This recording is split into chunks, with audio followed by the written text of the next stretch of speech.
ಎಲ್ರಿಗೂ ನಮಸ್ಕಾರ. ಇಂದು ಮೊದಲೇ ದಿನದ ಧ್ಯಾನ.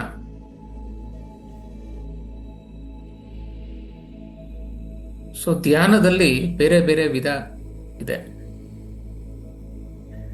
ಇಲ್ಲಿ ನಾವು ಕಲಿತಾ ಇರೋದು ಆಸ್ಟ್ರಲ್ ಪ್ರಾಣ ಮೆಡಿಟೇಷನ್.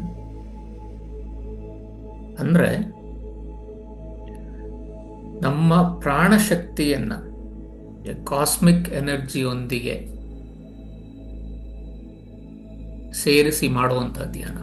ಅಂದ್ರೆ ನಮ್ಮಲ್ಲಿ ಏನು ಪ್ರಾಣಶಕ್ತಿ ಇದೆ ಅದಕ್ಕೆ ಕಾಸ್ಮಿಕ್ ಎನರ್ಜಿ ಸೇರಿಸಿದ್ರೆ ನಮ್ಮ ಪ್ರಾಣಶಕ್ತಿ ಇಂಪ್ರೂವ್ ಆಗುತ್ತೆ.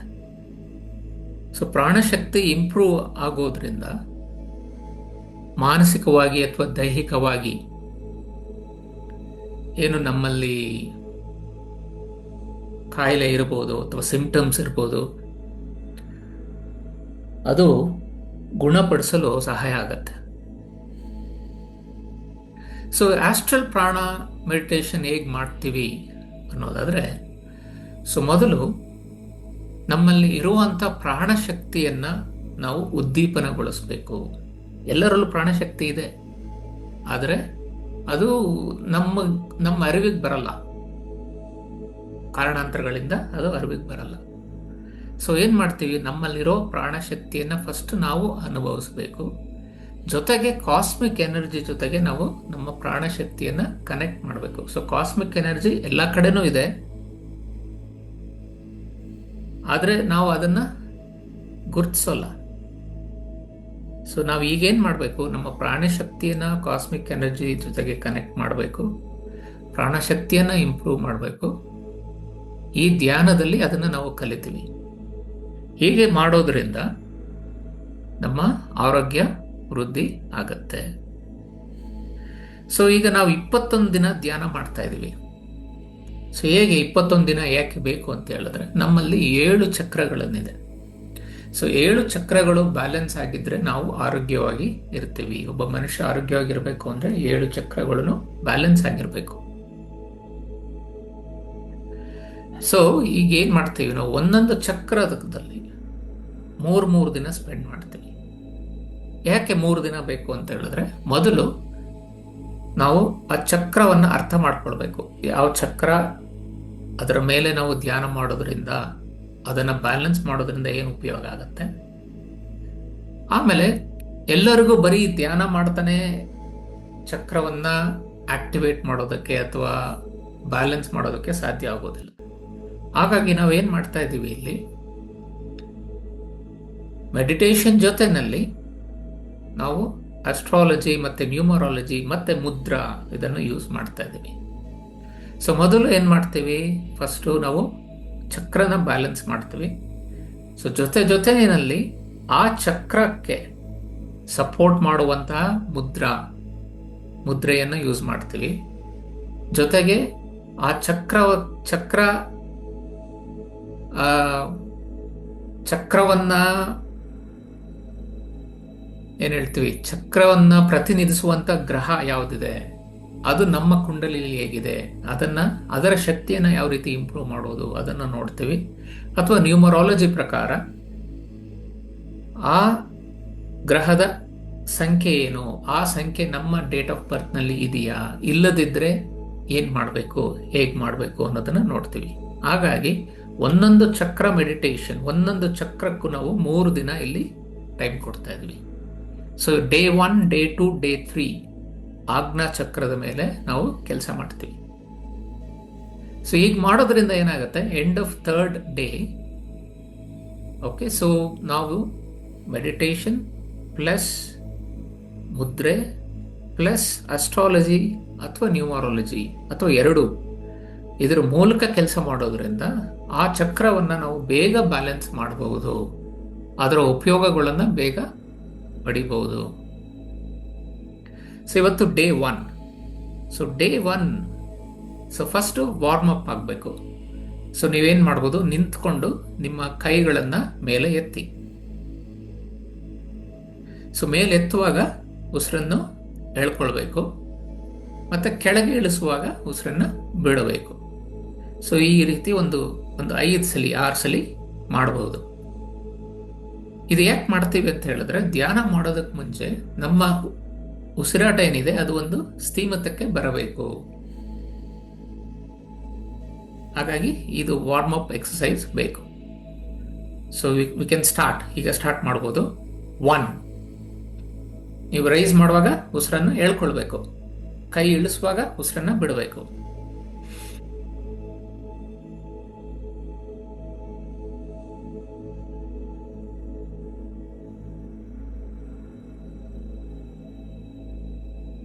ಅದೇ ರೀತಿ ಈಗ 2 ಕೈಯನ್ನು ಎತ್ತಿದ್ರಲ್ಲ, ಒಂದು ಕೈ ಆಲ್ಟರ್ನೇಟ್ ಕೈಯಲ್ಲಿ ಮಾಡ್ತೀರಾ.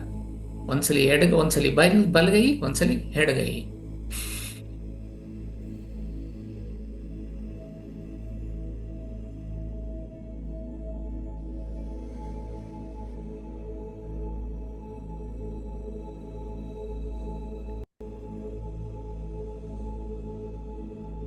ಆಮೇಲೆ ಸೆಕೆಂಡ್ ವಾರ್ಮ್ ಅಪ್. ಇಲ್ಲೇನ್ ಮಾಡ್ತೀವಿ, ಡೀಪ್ ಬ್ರೀದಿಂಗ್ ಮಾಡಬೇಕಾಗತ್ತೆ.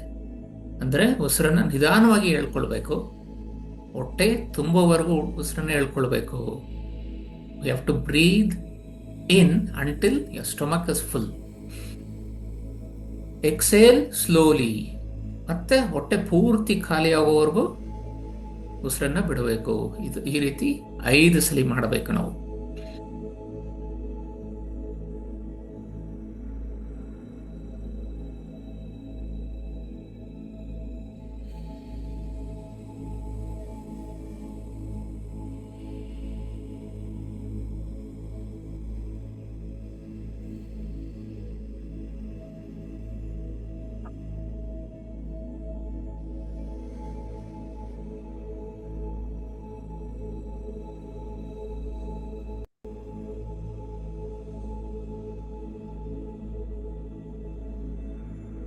ಇದಾದ ನಂತರ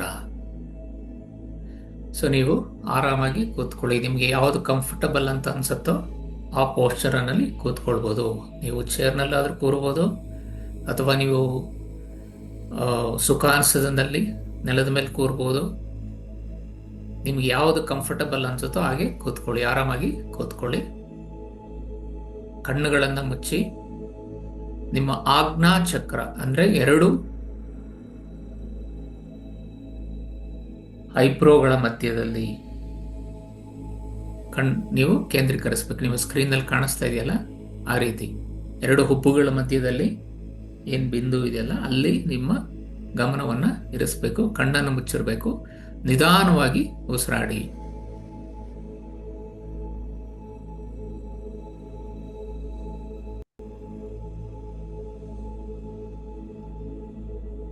ನಿಧಾನವಾಗಿ, ಎಷ್ಟು ನಿಧಾನವಾಗಿ ಆಗುತ್ತೋ ಅಷ್ಟು ನಿಧಾನವಾಗಿ ಉಸಿರಾಡಬೇಕು.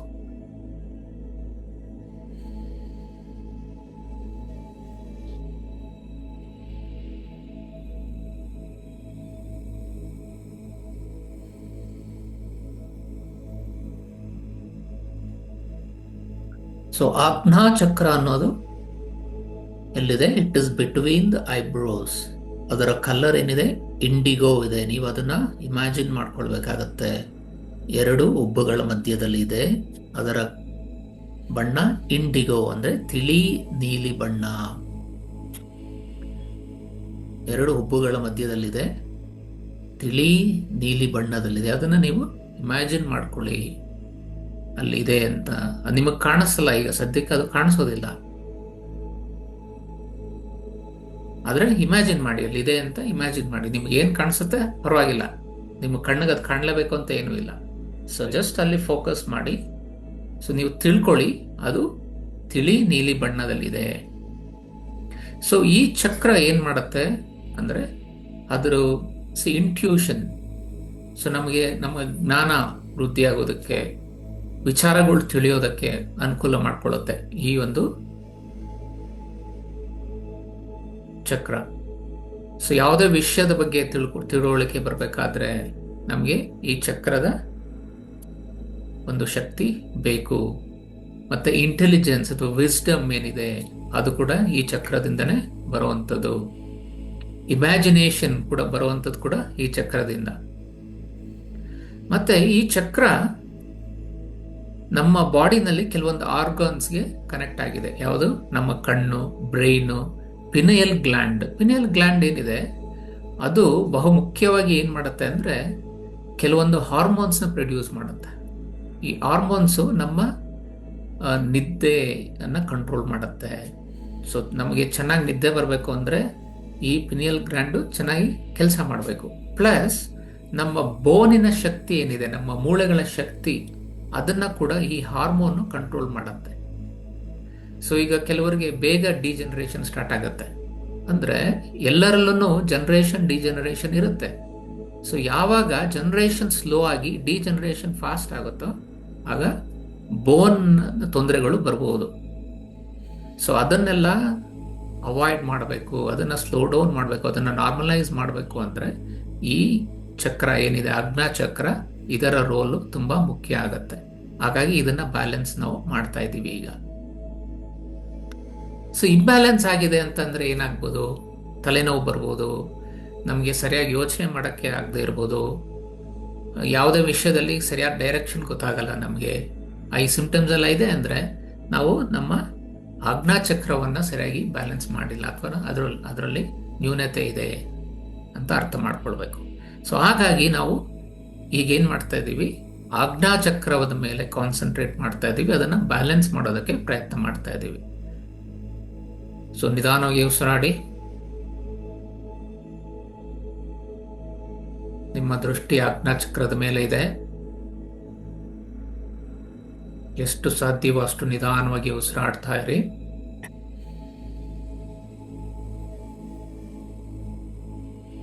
ಇದು ನಿಮ್ಮ ಮೊದಲನೇ ಸೆಷನ್ ಆದ್ದರಿಂದ ನಿಮಗೆ ಯಾವುದೇ ಆಜ್ಞಾಚಕ್ರದ ಒಂದು ಸಿಂಪ್ಟಮ್ಸ್ ಅಥವಾ ಫೀಲಿಂಗ್ಸ್ ಏನು ಗೊತ್ತಾಗಲ್ಲ. ಆ ಚಕ್ರ ಅಲ್ಲಿದೆ, ಅಲ್ಲಿ ಈ ಬಣ್ಣದಲ್ಲಿದೆ, ಅದೇನು ಗೊತ್ತಾಗಲ್ಲ. ನೀವು ಜಸ್ಟ್ ಫೋಕಸ್ ಮಾಡಬೇಕು. ನಿಮ್ಗೆ ತಿಳುವಳಿಕೆ ಇರಬೇಕು, ಆಜ್ಞಾಚಕ್ರ ಎರಡು ಉಬ್ಬುಗಳ ಮಧ್ಯೆ ಇದೆ ಅನ್ನೋದನ್ನು ಮಾತ್ರ ತಿಳುವಳಿಕೆ ಇರಬೇಕು. ಸೊ ನಿಧಾನವಾಗಿ ಉಸಿರಾಡಿ. ಸೊ ಈಗ ನಿಧಾನವಾಗಿ ಉಸಿರಾಡ್ತಾ ನಿಮ್ಮ ಕಣ್ಣ ಮುಂದೆ ಕೆಲವು ಬಣ್ಣಗಳು ಪ್ರತ್ಯಕ್ಷ ಆಗುತ್ತೆ. ಕೆಲವರಿಗೆ ಕಂದು ಬಣ್ಣ ಬರ್ಬೋದು, ಕೆಲವರಿಗೆ ಬಿಳಿ ಬಣ್ಣ ಬರ್ಬೋದು. ಅದನ್ನ ಅಬ್ಸರ್ವ್ ಮಾಡಿ. ಆ ಬಣ್ಣ ಎಲ್ಲಿ ಕಾಣುತ್ತೆ? ನಿಮ್ಮ ಆಜ್ಞಾಚಕ್ರದ ನೇರದಲ್ಲೇ ಕಾಣುತ್ತೆ. ಕಂದು ಇರ್ಬೋದು, ಕಪ್ಪು ಇರ್ಬೋದು, ಅಥವಾ ಬೇರೆ ಬಣ್ಣನೂ ಬರ್ಬೋದು. ಕೆಲವು ಬಣ್ಣಗಳನ್ನು ಕಾಣುತ್ತೆ, ಅದನ್ನು ಅಬ್ಸರ್ವ್ ಮಾಡಿ ನೀವು.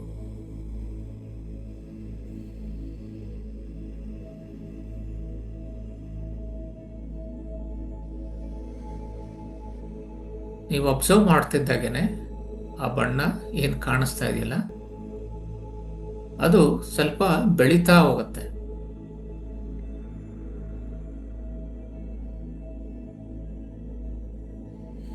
ಮೊದಲು ನಿಮಗೆ ಚಿಕ್ಕದಾಗಿ ಕಾಣಿಸಿರುತ್ತೆ, ಸ್ವಲ್ಪ ಅಗಲ ಆದಂಗೆ ಕಾಣಿಸುತ್ತೆ.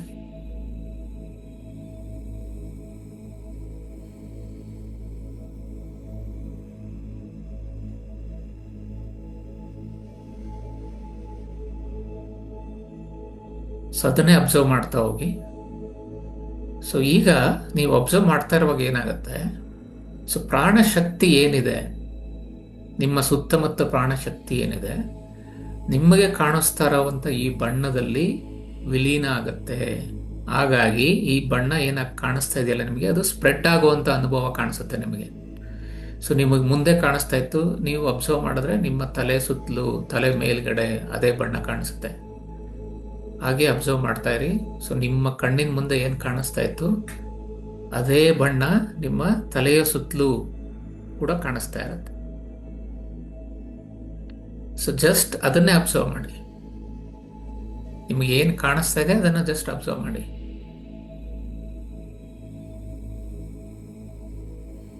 ಸೊ ನೀವು ಹಾಗೆ ಅಬ್ಸರ್ವ್ ಮಾಡ್ತಾ ಹೋದ್ರೆ ಅದೇ ಬಣ್ಣ ಪೂರ್ತಿ ನೀವೇನು ಕೂತಿದ್ದೀರಾ ಅದೇ ಆಕಾರದಲ್ಲಿ ನಿಮ್ಮ ದೇಹದ ಸುತ್ತಲೂ ಕೂಡ ಇದೆ.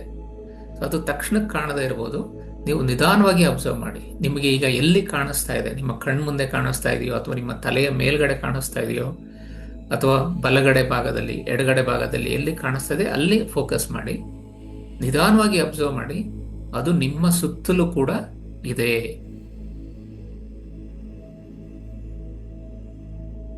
ನಿಮ್ಮ ಸುತ್ತಲೂ ಕೂಡ ಅದೇ ಬಣ್ಣ ಆವರಿಸಿದೆ. ಅದನ್ನು ನಿಧಾನವಾಗಿ ಅಬ್ಸರ್ವ್ ಮಾಡಿ.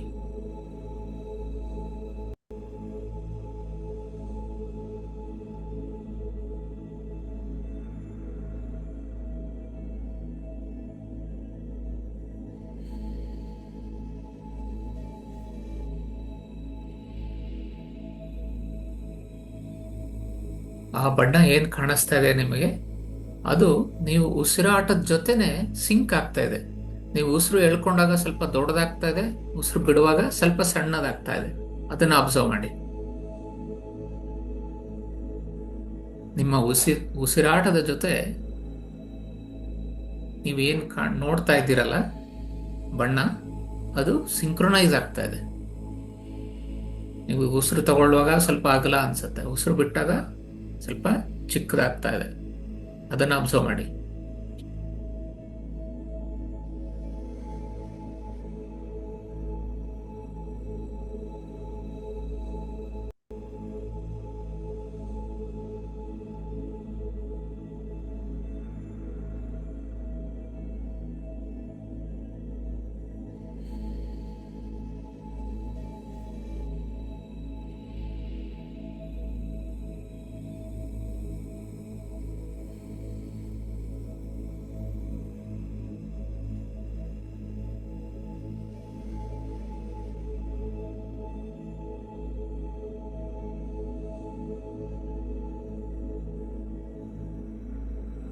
ಸೊ ಈಗ ಏನು ಈ ಬಣ್ಣ ಕಾಣಿಸ್ತಾ ಇದೆಯಲ್ಲ, ಇದು ಒಂದು ಎನರ್ಜಿ. ಈ ಎನರ್ಜಿ ನಾರ್ಮಲ್ ಆಗಿ ನಮ್ಮ ದೇಹದ ಸುತ್ತಲೂ ಕೂಡ ಇದೆ. ಅದು ಆದರೆ ನಮ್ಮ ಎಲ್ಲರ ಅನುಭವಕ್ಕೆ ಬರುವುದಿಲ್ಲ. ಸೊ ನಾವು ಈ ರೀತಿ ಧ್ಯಾನ ಮಾಡಿದಾಗ, ಧ್ಯಾನದಲ್ಲಿ ಒಂದು ಹಂತವನ್ನು ತಲುಪಿದಾಗ ಅದನ್ನು ನಮಗೆ ಅನುಭವಕ್ಕೆ ಸುಲಭವಾಗಿ ಬರುತ್ತೆ. ಸೊ ಇದನ್ನು ನೀವು ಕಂಟಿನ್ಯೂ ಮಾಡಿ.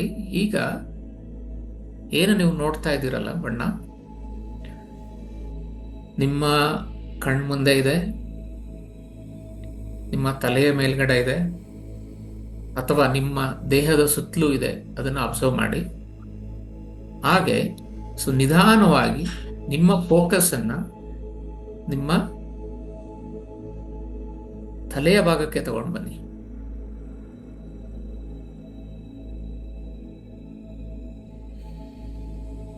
ಸೊ ಅಲ್ಲಿನೂ ಅದೇ ಬಣ್ಣ ಕಾಣಿಸ್ತಾ ಇದೆ, ಅದನ್ನು ಅಬ್ಸರ್ವ್ ಮಾಡಿ.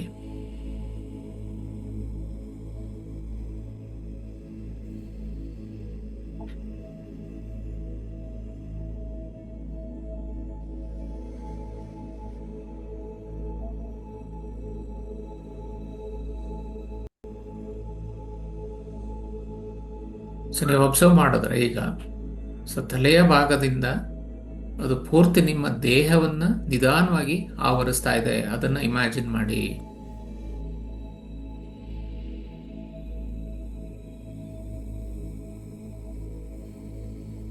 ಸೊ ತಲೆಯ ಭಾಗದಿಂದ ಏನು ಎನರ್ಜಿ ಫ್ಲೋ ಆಗ್ತಾ ಇದೆ, ಪೂರ ನಿಮ್ಮ ದೇಹವನ್ನ ಆವರಿಸ್ತಾ ಇದೆ.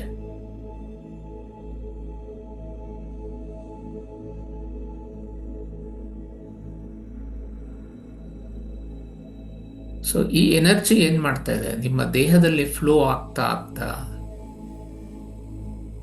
ಪ್ರತಿಯೊಂದು ಭಾಗದಲ್ಲಿ ಕೂಡ ನಿಮಗೆ ಶಕ್ತಿಯನ್ನು ತುಂಬುತ್ತಾ ಇದೆ.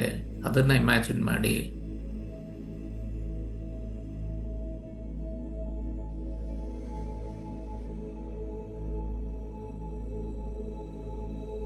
So from the tip of your head till the toes, the energy is flowing.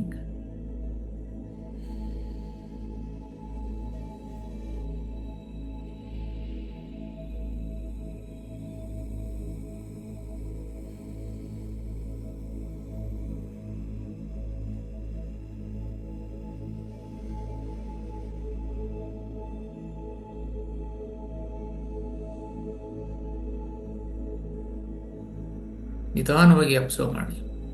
ನಿಮ್ಮ ತಲೆಯ ಭಾಗದಿಂದ ನಿಮ್ಮ ಮುಖದ ಮೇಲೆ, ಆಮೇಲೆ ನಿಮ್ಮ ಕುತ್ತಿಗೆಯ ಭಾಗ, ನಿಮ್ಮ ಶೋಲ್ಡರ್ಸ್, ಹಾಗೆ ನಿಮ್ಮ ಎದೆಯ ಭಾಗ, ಹೊಟ್ಟೆಯ ಭಾಗ, ಸೊಂಟ, ಹಾಗೆ ನಿಮ್ಮ ಕಾಲುಗಳು, ನಿಮ್ಮ ಬೆರಳುಗಳು, ಕಾಲಿನ ಬೆರಳುಗಳು. ಸೊ ಪೂರ್ಣವಾಗಿ ಈ ಎನರ್ಜಿ ಫ್ಲೋ ಆಗ್ತಾ ಇರೋದನ್ನ ನೀವು ಅಬ್ಸರ್ವ್ ಮಾಡಿ.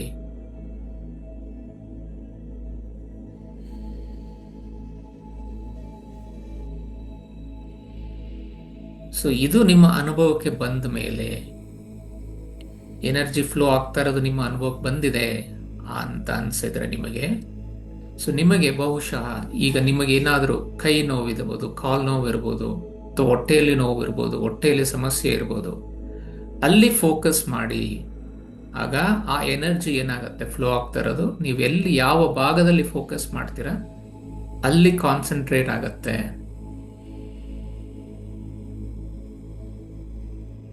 ಫಾರ್ ಎಕ್ಸಾಂಪಲ್, ಈಗ ನಿಮ್ಮ ಮಂಡಿಯಲ್ಲಿ ನೋವಿದೆ ಅನ್ನೋದಾದ್ರೆ ನೀವು ಮಂಡಿಯ ಮೇಲೆ ಫೋಕಸ್ ಮಾಡಿ, ಅಬ್ಸರ್ವ್ ಮಾಡಿ. ಆ ಎನರ್ಜಿ ಏನು ಫ್ಲೋ ಆಗ್ತಾ ಇದೆ ನಿಮ್ಮ ಮಂಡಿಯ ನೋವನ್ನ ಹೀಲ್ ಮಾಡ್ತಾ ಇರೋದನ್ನ ಇಮ್ಯಾಜಿನ್ ಮಾಡಿ.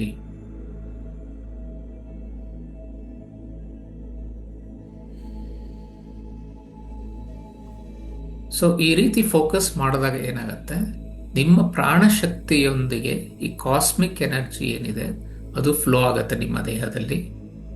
ಮತ್ತೆ ನೀವು ಯಾವ ಭಾಗದಲ್ಲಿ ಫೋಕಸ್ ಮಾಡ್ತಿರೋ ಅಲ್ಲಿಗೆ ಎನರ್ಜಿ ಜಾಸ್ತಿ ಫ್ಲೋ ಆಗುತ್ತೆ. ಮತ್ತೆ ಅಲ್ಲಿರುವಂತಹ, ಅಲ್ಲಿ ಏನಾದರೂ ತೊಂದರೆಗಳಿದ್ರೆ ಅದು ಗುಣ ಆಗತ್ತೆ.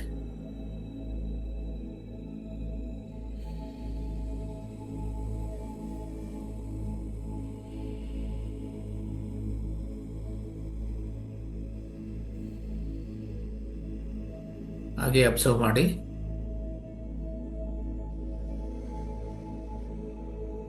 ಈಗ ನಿಮಗೆ ಹೊಟ್ಟೆಯಲ್ಲಿ ಸಮಸ್ಯೆ ಇದೆ ಅಂತ ಹೇಳಿ ಹೊಟ್ಟೆಯ ಮೇಲೆ ಫೋಕಸ್ ಮಾಡಿ.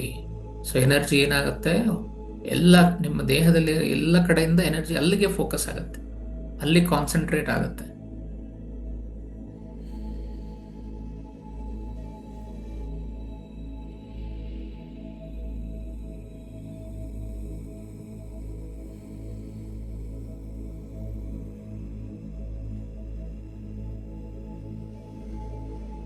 ಹೀಗೆ ನಡೆಯುವಾಗ ನಿಮ್ಗೆ ಏನು ಸಿಂಪ್ಟಮ್ ಇದೆ ಅದು ಸ್ವಲ್ಪ ಜಾಸ್ತಿ ಆಗ್ತಾ ಇದೆ ಅಂತ ಅನಿಸ್ಬೋದು.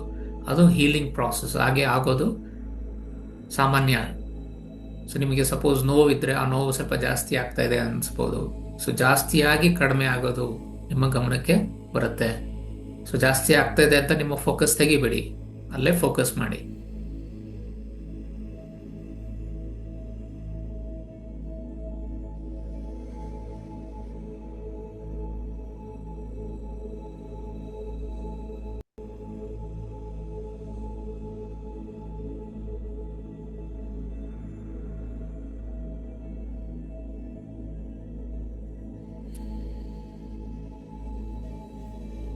ಓಕೆ, ಸೊ ಈಗ ಏನು ಮಾಡಿ, ನಿಮ್ಮ ಎರಡು ಕೈಗಳನ್ನು ರಬ್ ಮಾಡಿ ನಿಮ್ಮ ಕಣ್ಣುಗಳ ಮೇಲಿಡಿ, ಕಣ್ಣನ್ನ ನಿಧಾನವಾಗಿ ಬಿಡಿ.